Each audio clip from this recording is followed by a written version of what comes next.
അസ്സലാമു അലൈക്കും. ബിസ്മില്ലാ. അസ്സലാത്തു വസ്സലാമു അലാ അഷ്റഫിൽ മുർസലീൻ വഅല ആലിഹി വസഹ്ബിഹി അജ്മഈൻ. അമ്മാബാദ്. ഇന്ന് നമ്മൾ നോക്കാൻ പോകുന്നത് ക്ലാസ് 7 ദുറൂസുൽ അഖായിദ്, അതിലെ 4ാമത്തെ പാഠവും അതിൻ്റെ തദ്രീബാത്തുമാണ്. നിങ്ങൾക്ക് ഇതിനു മുമ്പുള്ള പാഠങ്ങളുടെ വീഡിയോ വേണമെങ്കിൽ മുന്ന ഷാഹിൽ മദ്രസ വേൾഡ് എന്ന ചാനലിൽ പോയിട്ട് പ്ലേലിസ്റ്റ് പോയിട്ട് നോക്കിക്കഴിഞ്ഞാൽ നിങ്ങൾക്ക് കിട്ടുന്നതാണ്. നിങ്ങൾക്ക് വീഡിയോ ഇഷ്ടപ്പെട്ട് കഴിഞ്ഞാൽ ചാനൽ ഒന്ന് സബ്സ്ക്രൈബ് ചെയ്യുക, ലൈക്ക് ചെയ്യുക. നിങ്ങളുടെ അഭിപ്രായങ്ങളും നിർദ്ദേശങ്ങളും കമൻറ്റിൽ അറിയിക്കുക. അൽ വഹദത്തു റാബിയ, 4ാമത്തെ പാഠം. ഹാദാ മഖ്അദുക. അപ്പോൾ നമുക്ക് ആ പാഠം ഒന്ന് വായിച്ചു നോക്കാം. ഇന്ന് അനസിൻ്റെ വലിയുപ്പ മരിച്ച 3ാം ദിവസമാണ്. നമുക്ക് സൂറത്തുൽ ഫാത്തിഹ ഓതി ദുആ ചെയ്യാം. മയ്യത്തിനെ ഖബറടക്കിയാൽ പിന്നെ എന്താണ് സംഭവിക്കുക? നൗഫൽ ചോദിച്ചു. മയ്യത്ത് മറവു ചെയ്യപ്പെട്ടാൽ മുൻകർ അലൈഹിസലാം, നക്കീർ അലൈഹിസലാം എന്നീ 2 മലക്കുകൾ വന്ന് ചോദ്യങ്ങൾ ചോദിക്കും. അവയ്ക്ക് ഉത്തരം പറഞ്ഞാൽ സ്വർഗത്തിലേക്കുള്ള കവാടം തുറക്കപ്പെടും. അതിൻ്റെ സുഗന്ധം ആസ്വദിക്കാൻ കഴിയും. ഖബറ് വിശാലമാകും. എന്നാൽ ഉത്തരം പറയാൻ സാധിച്ചിട്ടില്ലെങ്കിൽ മലക്കുകൾ ശിക്ഷിക്കും. മയ്യത്ത് ആർത്ത് കരയും. മനുഷ്യരും ജിന്നുകളുമല്ലാത്തവരെല്ലാം ആ കരച്ചിൽ കേൾക്കും. അങ്ങനെ സത്യവിശ്വാസികൾ സ്വർഗീയാനന്ദവും അല്ലാത്തവർ നരകയാതനകളും അനുഭവിക്കും. ഖുർആൻ കൊണ്ടും ഹദീസ് കൊണ്ടും തെളിഞ്ഞ കാര്യമാണിത്.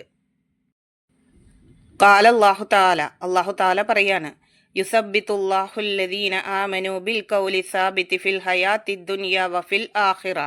ഖബറിലെ ചോദ്യവും സജ്ജനങ്ങൾക്ക് മറുപടി പറയാൻ അല്ലാഹു തആല തൗഫീക്ക് നൽകുമെന്ന കാര്യവും ഈ ആയത്തിൽ കാണാം. നബി സല്ലല്ലാഹു അലൈഹി വസല്ലമ പറഞ്ഞു, നിങ്ങളിൽ ഒരാൾ മരിച്ചാൽ സ്വർഗാവകാശിയാണെങ്കിൽ സ്വർഗീയ സ്ഥാനവും നരകാവകാശിയാണെങ്കിൽ നരകത്തിലെ സ്ഥാനവും സദാസമയവും അവനെ കാണിക്കും. ഇത് അന്ത്യനാൾ വരെ തുടരും. മൂടുകല്ല് വെക്കാതെ നമ്മളിങ്ങനെ നോക്കി നിന്നാൽ നമുക്കിതൊക്കെ കാണാൻ കഴിയുമോ? ഇസ്മായിൽ ചോദിച്ചു.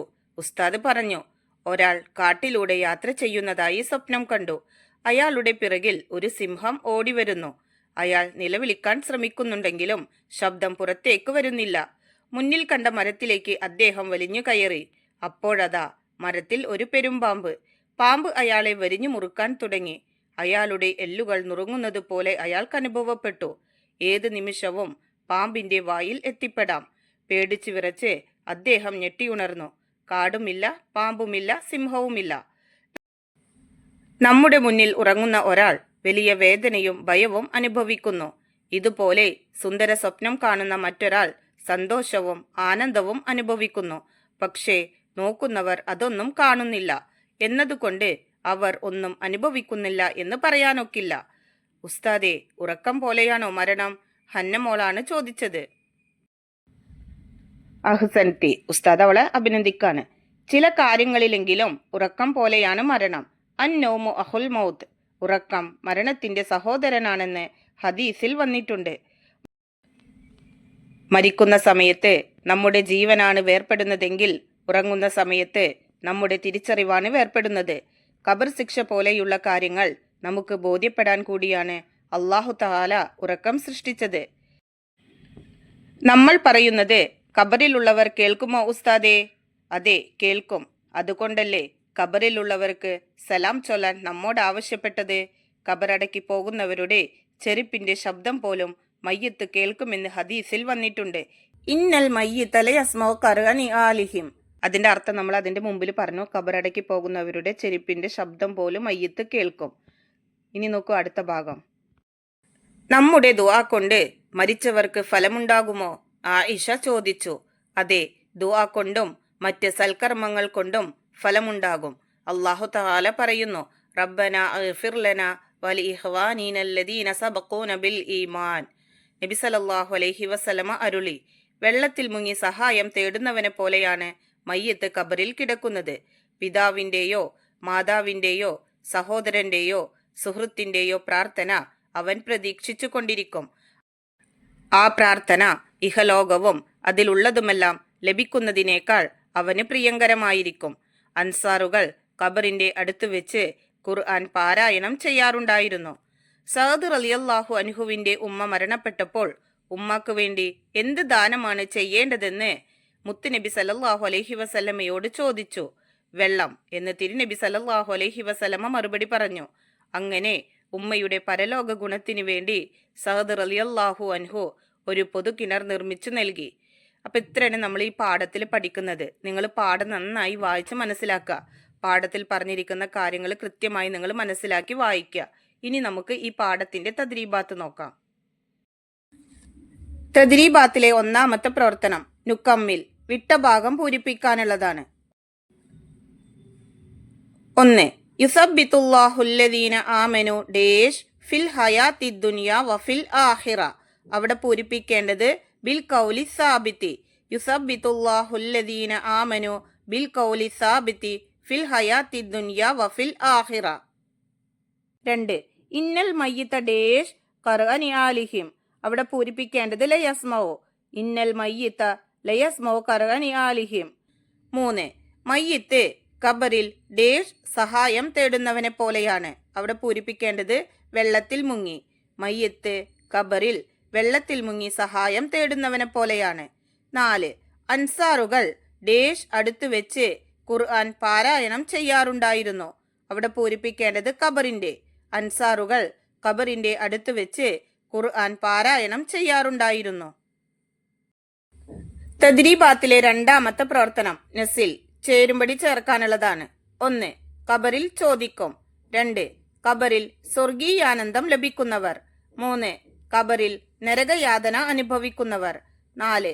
ഖബറിന്റെ അടുത്ത് വെച്ച് ഖുർആൻ പാരായണം ചെയ്തിരുന്നു. ഇനി ഇപ്പുറത്ത് നോക്കൂ. എ. സത്യനിഷേധികൾ. ബി. അൻസാറുകൾ. സി. മലക്കുകൾ. ഡി. സത്യവിശ്വാസികൾ. അപ്പൊ ഓരോന്നിനും യോജിച്ച ലെറ്ററാണ് നമ്മൾ ആ ബോക്സിൽ എഴുതേണ്ടത്. നോക്കൂ. ഖബറിൽ ചോദിക്കും, അതിന് ശരിയായത് സി. മലക്കുകൾ. 2. ഖബറിൽ സ്വർഗീയാനന്ദം ലഭിക്കുന്നവർ, അതിന് ശരിയായത് ഡി. സത്യവിശ്വാസികൾ. 3. ഖബറിൽ നരകയാതന അനുഭവിക്കുന്നവർ, അതിന് ശരിയായത് എ. സത്യനിഷേധികൾ. 4. ഖബറിന്റെ അടുത്ത് വെച്ച് ഖുർആൻ പാരായണം ചെയ്തിരുന്നു, അതിന് ശരിയായത് ബി. അൻസാറുകൾ. C, D, A, B. തദ്രീബാത്തിലെ മൂന്നാമത്തെ പ്രവർത്തനം നുജീബ്, ഉത്തരം എഴുതാനുള്ളതാണ്. 1. ഖബറിൽ മലക്കുകളുടെ ചോദ്യങ്ങൾക്ക് ഉത്തരം പറയുന്നവർക്ക് എന്ത് സംഭവിക്കും? ഉത്തരം: അവർക്ക് സ്വർഗത്തിലേക്കുള്ള കവാടം തുറക്കപ്പെടും. അതിന്റെ സുഗന്ധം ആസ്വദിക്കാൻ കഴിയും. ഖബർ വിശാലമാകും. രണ്ടാമത്തെ ചോദ്യം: ഖബറിൽ ഉത്തരം പറയാൻ സാധിക്കാത്തവർക്ക് എന്ത് സംഭവിക്കും? ഉത്തരം: അവരെ മലക്കുകൾ ശിക്ഷിക്കും. മയ്യത്ത് ആർത്ത് കരയും. മനുഷ്യരും ജിന്നുകളുമല്ലാത്തവരെല്ലാം ആ കരച്ചിൽ കേൾക്കും. മൂന്നാമത്തെ ചോദ്യം: ഉറക്കവും മരണവും തമ്മിലുള്ള വ്യത്യാസം എന്ത്? ഉത്തരം: മരിക്കുന്ന സമയത്ത് നമ്മുടെ ജീവനാണ് വേർപെടുന്നതെങ്കിൽ ഉറങ്ങുന്ന സമയത്ത് നമ്മുടെ തിരിച്ചറിവാണ് വേർപെടുന്നത്. 4. എന്തിനാണ് അല്ലാഹു തആല ഉറക്കം സൃഷ്ടിച്ചത്? ഉത്തരം: ഖബർ ശിക്ഷ പോലെയുള്ള കാര്യങ്ങൾ നമുക്ക് ബോധ്യപ്പെടാൻ വേണ്ടിയാണ്. അഞ്ചാമത്തെ ചോദ്യം: സഅദ് റളിയല്ലാഹു അൻഹു ഉമ്മയുടെ പരലോക ഗുണത്തിനു വേണ്ടി ചെയ്ത പുണ്യകർമ്മം എന്ത്? ഉത്തരം: ഉമ്മയുടെ പരലോക ഗുണത്തിനു വേണ്ടി സഅദ് റളിയല്ലാഹു അൻഹു ഒരു പൊതുകിണർ നിർമ്മിച്ചു നൽകി. ആറാമത്തെ ചോദ്യം: ഖബറിലുള്ളവർക്ക് സദാസമയവും കാണിക്കും എന്ത്? ഉത്തരം: സ്വർഗാവകാശിയാണെങ്കിൽ സ്വർഗീയ സ്ഥാനവും നരകാവകാശിയാണെങ്കിൽ നരകത്തിലെ സ്ഥാനവും. തദ്രീബാത്തിലെ നാലാമത്തെ പ്രവർത്തനം നഷ്റ, സാരം എഴുതാനുള്ളതാണ്. 1. റബ്ബന ഇഗ്ഫിർ ലനാ വലിഇഖ്വാനീനല്ലദീന സബഖൂന ബിൽ ഈമാൻ. അതിന്റെ സാരം: ഞങ്ങളുടെ നാഥ, ഞങ്ങൾക്കും സത്യവിശ്വാസികളായി ഞങ്ങൾക്ക് മുമ്പ് കഴിഞ്ഞു പോയ സഹോദരങ്ങൾക്കും നീ പൊറുക്കേണമേ. നഷ്റഹ്, അതിലെ രണ്ടാമത്തത് ഇന്നൽ മയ്യിത ലയസ്മഉ ഖർഅനി ആലിഹിം. അതിന്റെ അർത്ഥം: തീർച്ചയായും ഖബറടക്കി പോകുന്നവരുടെ ചെരുപ്പിന്റെ ശബ്ദം പോലും മയ്യിത്ത് കേൾക്കും. ഇനി നോക്കൂ. തദ്രീബാത്തിലെ അഞ്ചാമത്തെ പ്രവർത്തനം തഹസീസ്, അസൈൻമെന്റ് ചെയ്യാനുള്ളതാണ്. 1. ഖബർ ശിക്ഷ ഒരു യാഥാർത്ഥ്യം എന്ന വിഷയത്തിൽ ഉപന്യാസം തയ്യാറാക്കുക. നമുക്ക് ആ പ്രവർത്തനം നോക്കാം. ആ പ്രവർത്തനം നോക്കൂ. ഖബർ ശിക്ഷ ഒരു യാഥാർത്ഥ്യം എന്നൊരു ഹെഡിങ് കൊടുക്കുക. മരണം മുതൽ ലോകാവസാനം വരെയുള്ള കാലഘട്ടമാണ് ഖബർ ജീവിതം കൊണ്ട് ഉദ്ദേശിക്കുന്നത്. ഖബർ ജീവിതത്തിൽ നിന്ന് ഒരു മനുഷ്യനും ഒഴിവുണ്ടാവുകയില്ല. മരണത്തിനും ഖിയാമത്ത് നാളിനും ഇടയ്ക്കുള്ള കാലത്തെ അഥവാ മരണത്തോടുകൂടി അവസാനിക്കുന്ന ഐഹിക ജീവിതത്തിനും പുനരുദ്ധാനത്തോടുകൂടി ആരംഭിക്കുന്ന പാരത്രിക ജീവിതത്തിനും മധ്യേയുള്ള കാലഘട്ടമാണ് ഖബർ ജീവിതം.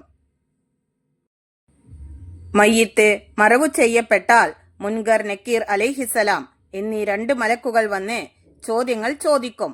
അവയ്ക്ക് ഉത്തരം പറഞ്ഞാൽ സ്വർഗത്തിലേക്കുള്ള കവാടം തുറക്കപ്പെടും. അതിന്റെ സുഗന്ധം ആസ്വദിക്കാൻ കഴിയും. ഖബർ വിശാലമാകും. എന്നാൽ ഉത്തരം പറയാൻ സാധിച്ചിട്ടില്ലെങ്കിൽ മലക്കുകൾ ശിക്ഷിക്കും. മയ്യിത്ത് ആർത്ത് കരയും. മനുഷ്യരും ജിന്നുകളുമല്ലാത്തവരെല്ലാം ആ കരച്ചിൽ കേൾക്കും. അങ്ങനെ സത്യവിശ്വാസികൾ സ്വർഗീയാനന്ദവും അല്ലാത്തവർ നരകയാതനകളും അനുഭവിക്കും.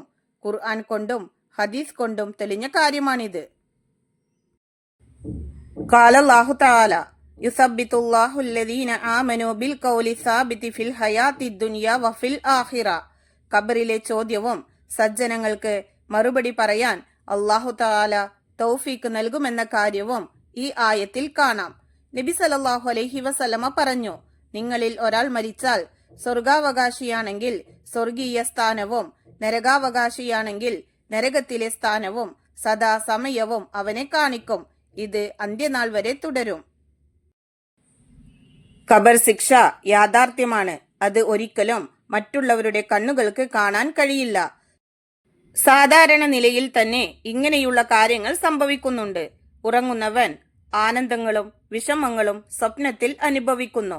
അവന്റെ അടുത്തിരിക്കുന്ന നമുക്ക് അത് അനുഭവപ്പെടുന്നുമില്ല. ഇനി ഉണർന്നിരിക്കുന്നവനും താൻ ചിന്തിക്കുന്ന പല വിഷയങ്ങളിലും ആനന്ദങ്ങളും വിഷമങ്ങളും അനുഭവിക്കുന്നു. എന്നാൽ അതും അവന്റെ അടുത്തിരിക്കുന്നവൻ അറിയുന്നില്ല. അതുപോലെയാണ് ഖബർ ശിക്ഷയും. അപ്പോൾ ഇത്ര വരെയാണ് നിങ്ങൾ അതിന്റെ ഒരു ഉത്തരമായിട്ട് നിങ്ങൾ എഴുതേണ്ടത്. ഇനി നമുക്ക് അടുത്തത് നോക്കാം. തഹ്സീസ്, അതിലെ 2ാമത്തത്. മരിച്ചവരുടെ പരലോക ഗുണത്തിനു വേണ്ടി നാം എന്തൊക്കെ ചെയ്യാറുണ്ട്? അവയുടെ തെളിവുകൾ എഴുതുക. അതിന്റെ ഉത്തരം നോക്കൂ. ഒരാൾ മരണപ്പെട്ടു കഴിഞ്ഞാൽ മയ്യത്തിന് ഉപകാരം ലഭിക്കുന്നതിനു വേണ്ടി മയ്യത്തിന്റെ അടുത്ത മയ്യത്തുമായി ബന്ധപ്പെട്ടവർ വിവിധങ്ങളായ കർമ്മങ്ങൾ അനുഷ്ഠിക്കാറുണ്ട്. അതിന്റെ ഭാഗമായിട്ടാണ് ആളുകൾ മരണവീട്ടിൽ 3, 7, 40 ആണ്ടുമൊക്കെ നടത്തുന്നത്. ഈ ദിവസങ്ങളിൽ വിക്റുകൾ ചൊല്ലിയും ഖുർആൻ പാരായണം നടത്തിയും ആളുകൾക്ക് ഭക്ഷണം കൊടുത്തും ദുആ ചെയ്തും മയ്യിത്തിന് ഉപകാരം ലഭിക്കുന്നതിനു വേണ്ടി നാം ചെയ്തു പോരുന്നു. ഒരാൾ കടം വീട്ടാത്ത അവസ്ഥയിൽ മരണപ്പെടുകയാണെങ്കിൽ അത് നാം അവരുടെ പരലോക ഗുണത്തിനു വേണ്ടി കൊടുത്തു വീട്ടാറുണ്ട്. അതുപോലെ അവർക്ക് വേണ്ടി സദഖ ചെയ്യാറുണ്ട്. അവർക്ക് വേണ്ടി നോമ്പും ഹജ്ജും ഉംറയും കടമായി ഉണ്ടെങ്കിൽ അള്ളാഹുവിന് വേണ്ടി ആ കടങ്ങൾ വീട്ടാറുണ്ട്. അപ്പൊ ഇതുപോലുള്ള കാര്യങ്ങളാണ് നമ്മൾ മരിച്ചവരുടെ പരലോക ഗുണത്തിന് വേണ്ടിയിട്ട് ചെയ്യാറുള്ളത്. ഇതോട് കൂടിയിട്ട് ഈ പാഠവും ഈ പാഠത്തിന്റെ തദ്രീബാത്ത് വർക്കുകളും കഴിഞ്ഞു. നിങ്ങൾക്ക് ഈ വീഡിയോ ഉപകാരപ്പെടുമെന്ന് വിചാരിക്കുന്നു. ഇൻഷാ അല്ലാഹ് അടുത്തൊരു സബ്ജക്റ്റിൽ നമുക്ക് വീണ്ടും കാണാം. എല്ലാവർക്കും ഒരിക്കൽ കൂടി അസ്സലാമു അലൈക്കും വറഹ്മത്തുള്ളാഹി തആല വബറകാതുഹു.